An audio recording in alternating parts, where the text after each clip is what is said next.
Quando Martinho Lutero disse que a tríade de inimigos da vida cristã incluía o mundo, a carne e o diabo, ele não incluiu o último, o diabo, simplesmente como uma abstração teológica ou como uma questão de doutrina, mas Lutero tinha uma aguda e profunda consciência pessoal da realidade de Satanás.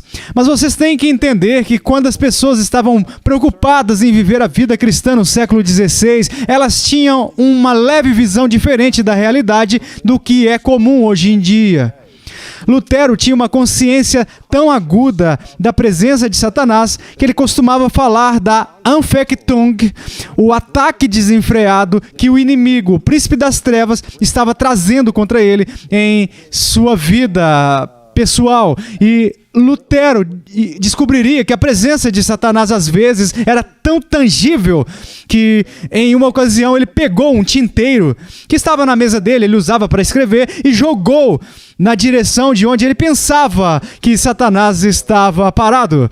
E o que ele conseguiu como problema foi uma parede cheia de tinta. E ele tinha outros meios de menos bom gosto para se livrar de Satanás. E eu não vou mencionar essas passagens, mas nós temos essa preocupação, praticamente assim, no século XVI, com a realidade de Satanás. Mas os tempos mudaram. E as pessoas não vivem nesse tipo de estrutura, pelo menos a maioria das pessoas em nossos dias. Há alguns anos atrás eu estava ministrando um curso de filosofia aqui nos Estados Unidos, em uma universidade secular, e eu tinha cerca de 30 alunos na minha classe, e de alguma maneira a questão do diabo ou Satanás surgiu. E houve uma espécie de discussão animada e um debate entre os alunos, e finalmente eu decidi fazer uma votação para descobrir para onde estava a cabeça deles. E eu disse: quantos de vocês acreditam que realmente existe um demônio, pessoal? E 3 mãos se levantaram de 30. Isso é 10%. De modo que, conforme eu formulei a pergunta, 90% dos meus alunos nessa classe contemporânea de filosofia não acreditava na existência de um diabo real e pessoal. Então, continuamos na discussão e fiz a próxima pergunta. Eu disse: quantos de vocês acreditam em Deus? Agora, eu não sabia o que esperar com essa pergunta, mas nessa sala de aula, particularmente, cada pessoa levantou a mão. Ou seja, eles não acreditam necessariamente na mesma visão de Deus e assim por diante, mas todos eles acreditavam em algum tipo de ser supremo. Todos naquela sala de aula. E eu disse: bem, isso é intrigante para mim. Por que que temos 100% de concordância com a ideia de Deus e apenas 10% de concordância com a ideia de Satanás? E eu disse: me digam, quantos, deixe eu perguntar isso, quantos de vocês creem em Deus, se eu definir Deus dessa maneira, que Deus é um ser sobrenatural que tem a habilidade ou a capacidade de influenciar os seres humanos para o bem? Todos concordaram com isso. E eu disse: agora, e se eu definisse Satanás como um ser sobrenatural que tem a habilidade de influenciar as pessoas para o mal? O que é que o torna tão disposto a afirmar o ser sobrenatural que pode nos influenciar para o bem, mas tão rápido em negar o ser sobrenatural que pode nos influenciar para o mal? É porque, na nossa experiência, nós caminhamos por uma cultura em um mundo que é tão esmagadoramente equilibrado em favor do bem sobre o mal, o que há muito mais evidências para o sobrenatural e as influências para o bem do que as influências sobrenaturais para o mal, que nós não damos qualquer crédito para a influência do mal. E eles disseram: não, essa não é a razão. Então eu disse: bem, por que vocês afirmam um e negam o outro?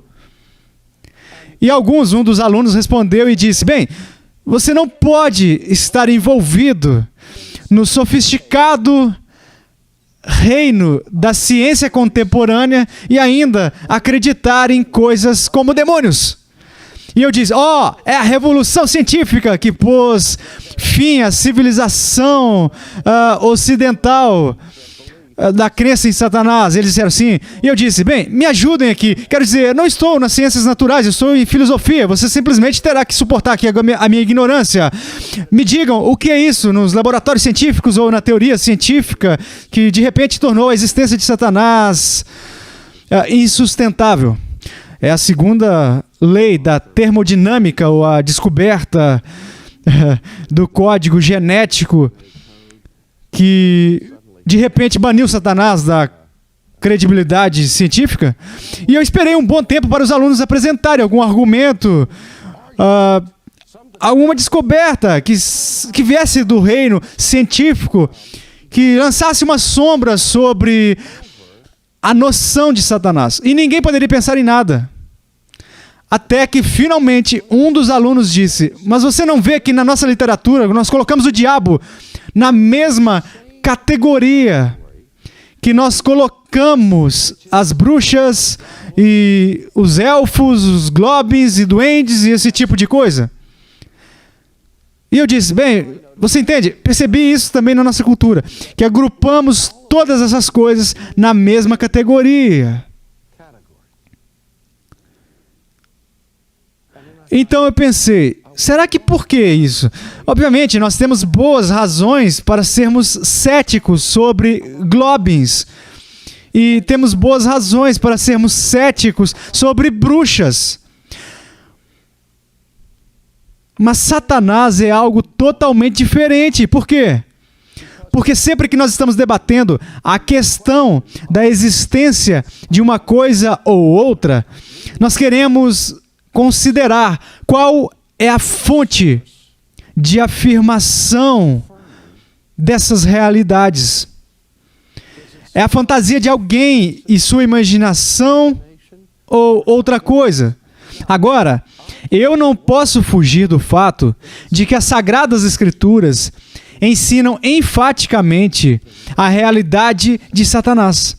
E que, como fonte, tem sido objeto de estudos científicos e análises mais críticas do que qualquer fonte escrita neste planeta.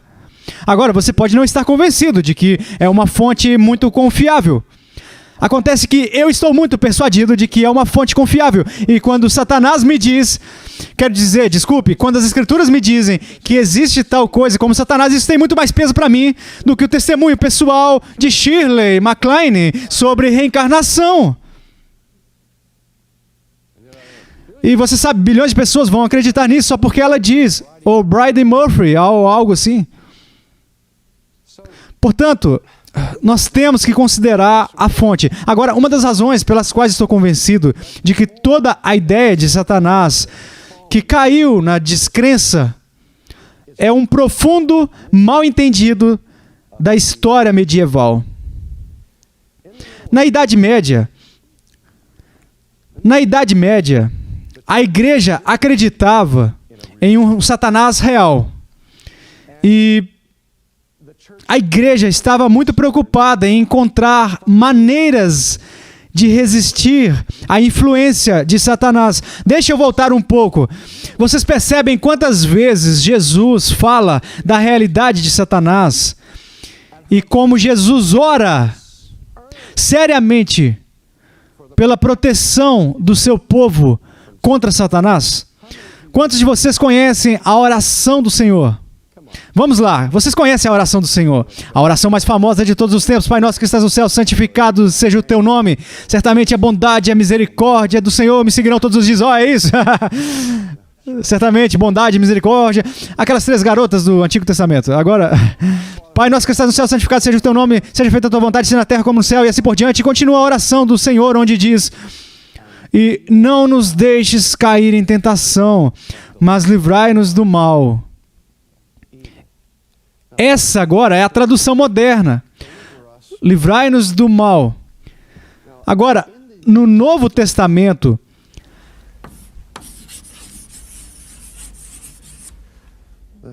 a palavra geral e usual para mal é poneria. E As últimas duas linhas indicam alguma coisa. Vocês lembram de quando tinha que aprender línguas e tinha que adicionar diferentes finais para o acusativo, e o normativo, e o ablativo, e o genitivo, e todas essas coisas? Isso vai te deixar louco tentando manter todos esses finais diferentes em linha reta? Bem, eles não só têm terminações para os casos, mas também têm terminações para o gênero, seja masculino, feminino ou neutro. Você se lembra de todos aqueles exercícios que vocês tiveram que fazer? Ok. A palavra pôneria é neutra. E essa é a palavra normal usada para o mal. Se esta desinência neutra for alterada para a desinência masculina da primeira pessoa do singular, então se torna o que nós chamamos de términos técnicos, um termo técnico, que é um título para uma pessoa específica. A palavra poneros no Novo Testamento é um título reservado para Satanás. Hoponeros significa literalmente o maligno. Agora, senhoras e senhores, a oração do Senhor, como está registrada no Novo Testamento, não usa pôneria, usa poneros. O que Jesus está dizendo aos seus discípulos era o seguinte: quando vocês orem assim, ó, não nos deixe cair em tentação, mas livra-nos do inimigo, do maligno. Deus nos proteja das maquinações e das influências de Satanás. Se você é cristão, isso deve indicar que você dá algumas ações e credibilidade para os ensinamentos de Cristo. Ser cristão é seguir a Cristo, seguir os ensinamentos de Cristo. E o que eu estou tentando dizer a vocês é que no cerne do ensino de Jesus havia uma profunda preocupação sobre a dura realidade de Satanás. Mas apesar da centralidade do ensino de Jesus a respeito da realidade de Satanás, no nosso dia, na nossa era, há essa oposição persistente a ele. Mas, de novo, enquanto eu discuto isso com as pessoas, elas vão sempre dizer: bem, Arci, nós concedemos, talvez, que haja algum tipo de força do mal lá fora. Quando você começa a falar sobre isso em termos pessoais, como um cara individual, você sabe, isso é o que nos faz sufocar até a morte. Mas acreditamos que existe algum tipo de força maligna operando aí no universo. Vocês já ouviram falar disso, que Satanás, a ideia de Satanás, se é para ser credível ao homem moderno, para ser mais sofisticado, deve ser entendido como uma força do mal, ao invés de um ser mau ou uma pessoa. Agora fazemos essa mudança para tornar ela mais palatável ao nosso progresso intelectual do século XX. Se analisarmos isso, acho que veremos que o que fizemos foi substituir intelectualmente o conceito correto por aquele que é manifestamente incorreto. Apenas pense sobre isso por um minuto. Como é possível ter uma força do mal, a menos que essa força seja pessoal? Um vento ou um furacão podem ser considerados imorais, senhoras e senhores. Vocês entendem o que eu estou dizendo? As forças absolutas não têm capacidade moral para elas. Então, não é sensato falar sobre uma força do mal, a menos que estejamos falando a respeito de uma força que está fluindo de um ser pessoal que tem uma mente, uma vontade e consciência. Porque não dizemos isso das flores, que elas são pecados cometidos. Elas não podem cometer pecados porque elas não têm o equipamento natural necessário para realizar os pecados. Vocês entendem o que eu estou dizendo? Agora, de volta à Idade Média. Por que nós temos essa resistência nos nossos dias? Na Idade Média, a igreja acreditava na realidade de Satanás. E eles estavam preocupados a respeito das maneiras de se protegerem do seu ataque. E eles criaram vários meios, Lutero com seu tinteiro e assim por diante, mas eles fizeram isso, eles disseram, o que nós sabemos sobre Satanás é que Satanás caiu por causa do orgulho. E então, com toda a probabilidade, o maior ponto de vulnerabilidade do inimigo está no seu orgulho. E a Bíblia diz, resisti ao diabo e ele fugirá de vós. Então a igreja juntou tudo isso e disse, bem, a melhor maneira de resistir a Satanás é zombar de Satanás, atacar o seu orgulho, humilhar ele. E isso vai conduzir ele para longe, porque ele não vai suportar ser humilhado. Então, o que a igreja fez? Eles inventaram esses desenhos, essas caricaturas grosseiras de Satanás, fazendo Satanás parecer o bobo da corte, onde eles colocavam nele chifres, cascos, aquela flanela vermelha, um forcado e todas essas coisas, parecendo Mefistófeles.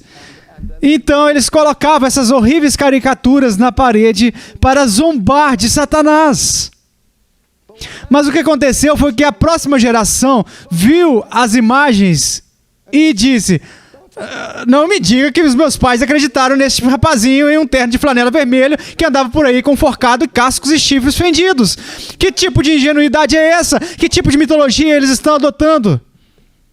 Agora, certamente, uma leitura superficial das Escrituras mostra que Satanás não é descrito em lugar nenhum como um bufão em um terno vermelho. Pelo contrário, a sua primeira introdução no Antigo Testamento é como?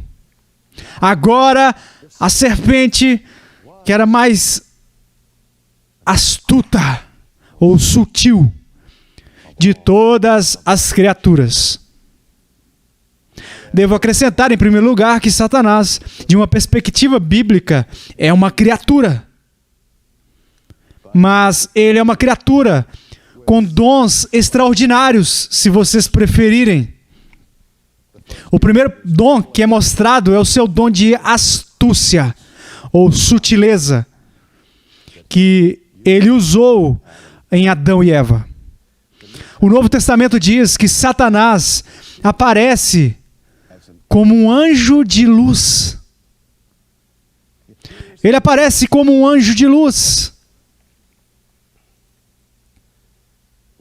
Temos uma frase na filosofia e na teologia, mais ou menos assim, subspecie bona.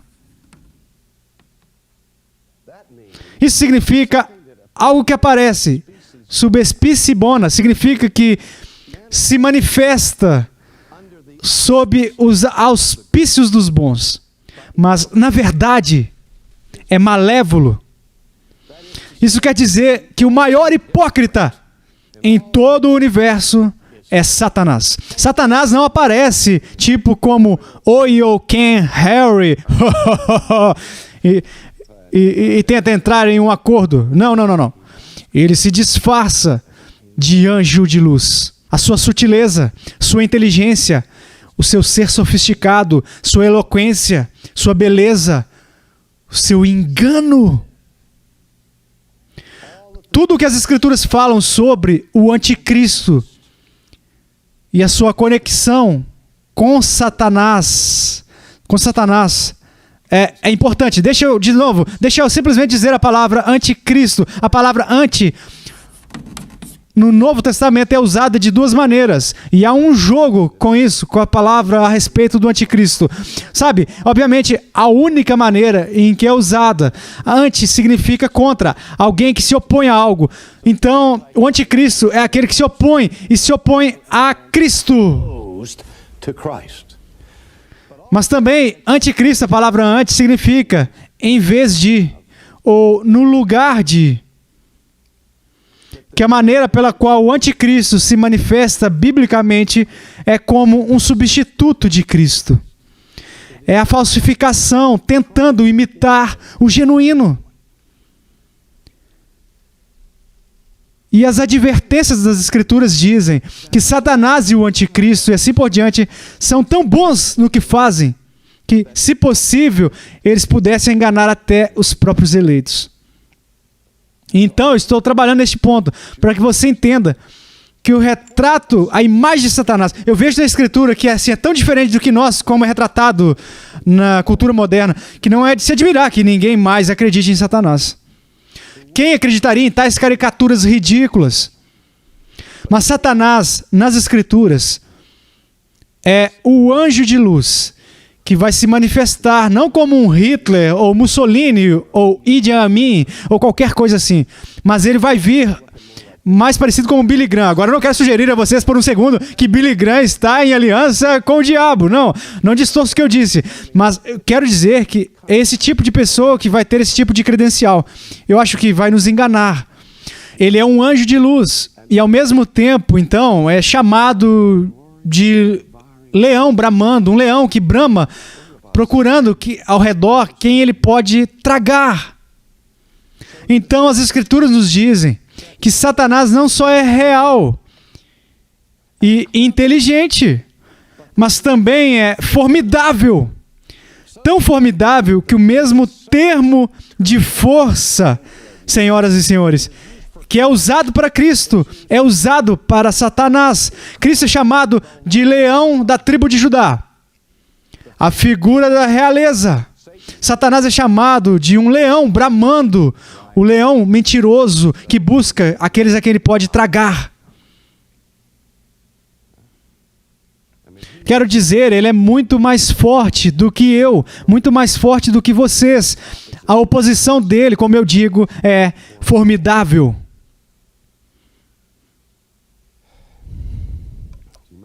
Se lembre de Pedro, quando Jesus o advertiu de que Satanás estava entrando no coração dele, dizendo: "Você vai me trair." "Oh não, eu não vou", disse Pedro. "Eu nunca vou fazer isso." Jesus disse: "Você fará isso em 24 horas e fará 3 vezes." "Eu não. Deixe todo mundo cair nesse tipo de tentação, Jesus, mas você sabe, eu estou seguindo o Senhor até o final da estrada. Nada, jamais eu faria isso." Você sempre fala assim? O que Jesus disse? "Simão, Simão, Satanás quer peneirar você como trigo."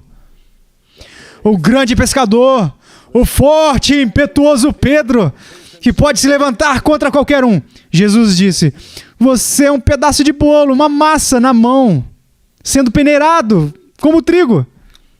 Nunca subestime o poder de Satanás. Ele é mais forte do que vocês. Ele é mais esperto do que vocês. Ele é mais enganador do que vocês jamais vão ser. E quando eu vejo os alertas aqui nas Escrituras sobre isso, é o suficiente para fazer vocês quererem correr para salvar suas vidas. Ouça o que Paulo diz em uma passagem em Efésios, que vocês já ouviram muitas vezes. "Revesti-vos de toda a armadura de Deus, para poderdes ficar firmes contra as ciladas do diabo. Porque a nossa luta não é contra o sangue e a carne, e sim contra os principados e potestades, contra os dominadores deste mundo tenebroso, contra as forças espirituais do mal nas regiões celestes. Portanto, tomai toda a armadura de Deus para que possais resistir no dia mau e depois de teres vencido tudo, permanecer inabaláveis." O cristianismo é totalmente sobrenatural. Tire o sobrenatural do Novo Testamento e você terá destruído o Novo Testamento. Na verdade, tentar reconstruir o cristianismo sem o sobrenatural, eu acredito que é fundamentalmente uma coisa desonesta. Aqui o apóstolo, de maneira didática, diz: "Veja, vocês estão em uma luta. Vocês estão tentando agradar a Deus. Vocês querem viver uma vida que manifeste santificação. Mas é uma batalha. É uma batalha com a carne. É uma batalha contra o mundo, mas a batalha em que vocês estão vai muito além disso. Não estamos lutando contra a carne e o sangue, mas contra poderes, principados, potestades, maldades em lugares altos celestes, nos oranos, nos lugares celestes. Mal cósmico é com o que nós estamos lidando aqui. Em um reino invisível. Esse é o reino do sobrenatural. Veja bem, no cerne da declaração cristã, que o cristianismo é baseado na revelação, que nós recebemos informações que estão além do escopo da percepção empírica normal, que nós obtemos informações do reino metafísico, do reino noumenal, naquela realidade que transcende o observável. E que Deus nos diz que existe uma dimensão de realidade ali, que não é visível ao olho nu. Mas aquela realidade que não é visível para o olho nu tem uma influência profunda em nossas vidas. Agora nós entendemos isso por meio de analogia, não é? Quero dizer, existem partículas submicroscópicas e realidades que fomos capazes de descobrir nos últimos séculos, que as gerações anteriores de seres humanos não conheciam absolutamente nada a respeito, sobre um mundo invisível que tem um impacto profundo em suas vidas. Agora existem dois problemas que o cristão tem com Satanás. Um é subestimar a realidade e o poder de Satanás. Não há nada que o faça mais feliz do que uma geração de cristãos que não creem que ele existe, porque então ele tem um salvo-conduto. Ele tem um cartão diabólico American Express. Ele pode ir a qualquer lugar que ele quiser e entrar. Ninguém vai incomodar ele porque ninguém acredita que ele está ali. Qual o melhor negócio ele poderia ter do que isso? Mas se isso não funcionar, as pessoas tendem a mudar de um extremo para o outro em uma cultura. O outro perigo é superestimar o poder de Satanás. Nós temos uma reação na nossa própria cultura cristã, agora que está tão preocupada com Satanás, que quase não sobra espaço para a atividade humana, que todo mal e todo pecado é resultado da opressão ou possessão satânica. Na verdade, é a acusação de Satanás que acredito ser a principal obra do diabo na vida do cristão. E é essa dimensão que nós vamos tomar na nossa próxima lição, onde consideraremos como é importante ter uma consciência limpa, ter um sentimento de força e de garantia de perdão à medida que nós continuamos esta luta por crescimento.